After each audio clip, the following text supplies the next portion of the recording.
जैसे सुदामा ने वापस आकर के देखा तो सुदामापुरी का निर्माण हो चुका था। तो देखा अब सुदामा जी विचार करने लगे, भैया द्वारपाल से पूछा ये कौन सा नगर है? द्वारपाल ने कहा ये सुदामापुरी है। बोले सुदामापुरी भैया यहाँ हमारी झोपड़ी हुआ करती थी। द्वारपाल ने कहा चले जाओ यहाँ से, यहाँ किसी की झोपड़ी उपड़ी नहीं, यहाँ तो महल बने हुए हैं। सुदामा कहने लगे ये तो गड़बड़ हो गया। क्या बोले सुदामा? कहा मेरी मड़ैया उजड़ गई रे, अरे उजड़ गई रे, गजब भयो रामा जुल्म भयो रे, गजब भयो रामा।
सुदामा जी तब तक सुशीला ऊपर से चम चम करके आई, सुदामा का हाथ पकड़ लिया।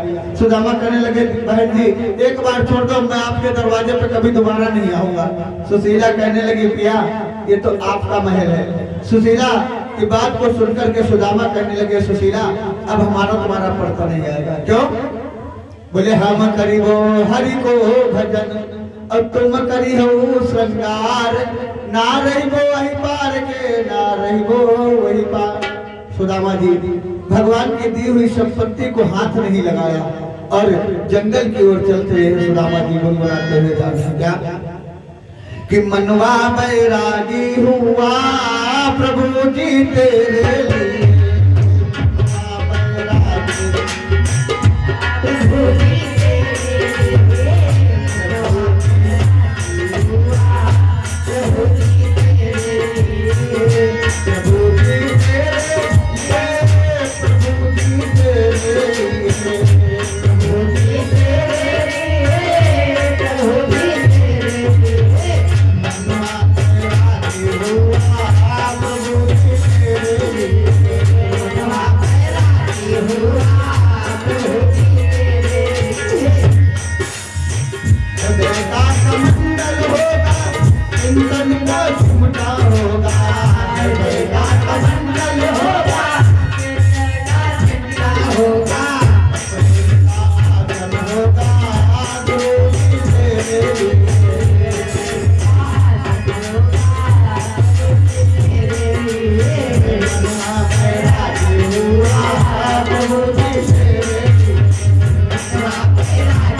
प्रकार से सुदामा जी जंगल की ओर चले गए।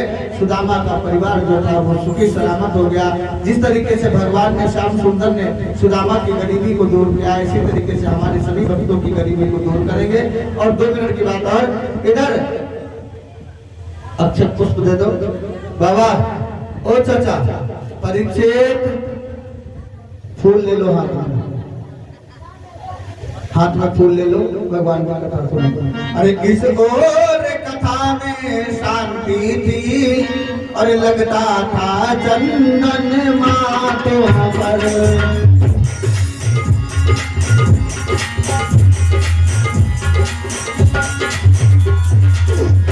किस और कथा में शांति थी, लगता था चंदन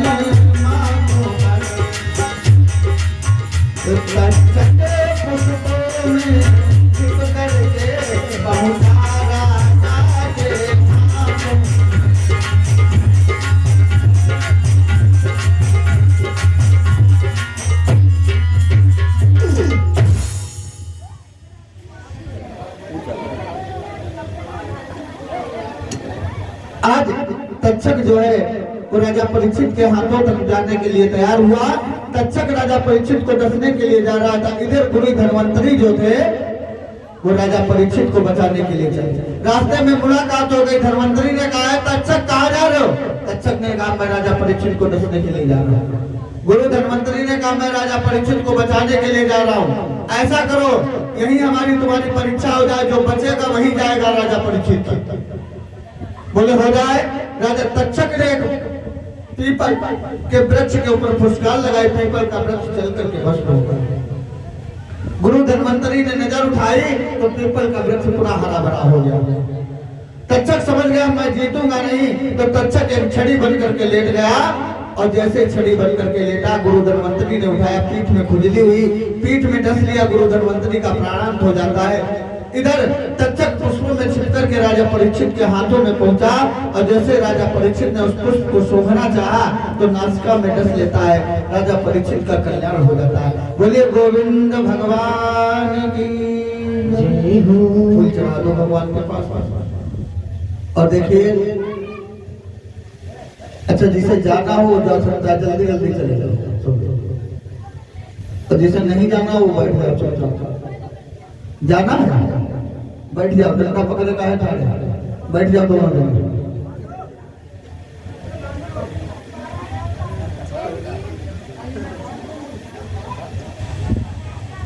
अच्छा भाई, माताओं बहनों भाई बंधुओं से निवेदन है, हाथ जोड़ करके प्रार्थना है, 2 मिनट हमारी बात सुन ले। उसके बाद में कल से मैं नहीं कहूंगा आप लोगों से। देखिए 7 दिनों तक आप लोगों की सेवा करेंगे। और इस सेवा के माध्यम से हमारे मन से, वचन से, कर्म से अगर आप लोगों को किसी भी तरीके से कोई कष्ट हुआ हो तो उसके लिए मैं सबकी ओर से क्षमा प्रार्थी हूँ। हमारे जितने स्टाफ के लोग हैं, हमारे साउंड ऑपरेटर से लगा करके और हमारे जो संगीत वादक लोग हैं, सब लोगों से अगर किसी से किसी भी तरीके से कोई गलती हुई हो उसके लिए मैं आप लोगों से क्षमा मांगता हूँ। और गलती उसी से होती है जो ज्यादा बोलता है और हम लोग बकता है, इसलिए गलती हम लोगों से ही होती रहती है। जो ज्यादा बोलता है उसी से गलती होती है। तो भाई अगर किसी भी तरीके से कोई गलती हो गई हो तो उसके लिए क्षमा चाहता हूँ। और देखिए जाना तो एक न एक दिन सभी को पड़ेगा और जाते सभी हैं। हम लोग भी कल सुबह प्रातः काल चले जाएंगे। और कहना है 2 शब्द आप लोगों के लिए कि जाते हैं तो पंछी और संध्या को बसेरे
सारण क्षेत्र में रहने वाले वजीर नगर गांव पड़ता है, उस क्षेत्र के रहने वाले हमारे श्याम जी शास्त्री और हमारे छोटे भैया जितेंद्र वाजपेयी डिस्ट्रिक्ट सीतापुर के रहने वाले जवाहरपुर चीनी मिल के पास में पिपरी मिश्र गांव पड़ता है, जितेंद्र वाजपेयी जी। और ढोलक पे संकट दे रहे हैं हमारे रोशन भैया जो डिस्ट्रिक्ट सीतापुर के रहने वाले हैं। और साइड पे जो संकट कर रहे हैं हमारे सुपुत्र राज पांडे जो डिस्ट्रिक्ट हरदोई के रहने वाले हैं। और मैं अनिल पांडे आप लोगों का सेवक, जैसे परमपिता परमात्मा ने फूटी फूटी वाणी दी आप लोगों को सेवा की 7 दिनों में हुई। और हमारे भैया दीपक जो कि आप लोगों को कविता सुनाते थे, ये भी डिस्ट्रिक्ट सीतापुर के रहने वाले, बड़ी सुंदर कविता आप लोगों को सुनाते थे। और हमारे साउंड ऑपरेटर संतोष भैया एवं ऑपरेटर महोदय जो सत्यम साउंड सर्विस की ओर से सीतापुर डिस्ट्रिक्ट के रहने वाले।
गोविंद भगवान की जय हो। एक सुंदर सी रिकॉर्डिंग और राधा कृष्ण का मनोहर सा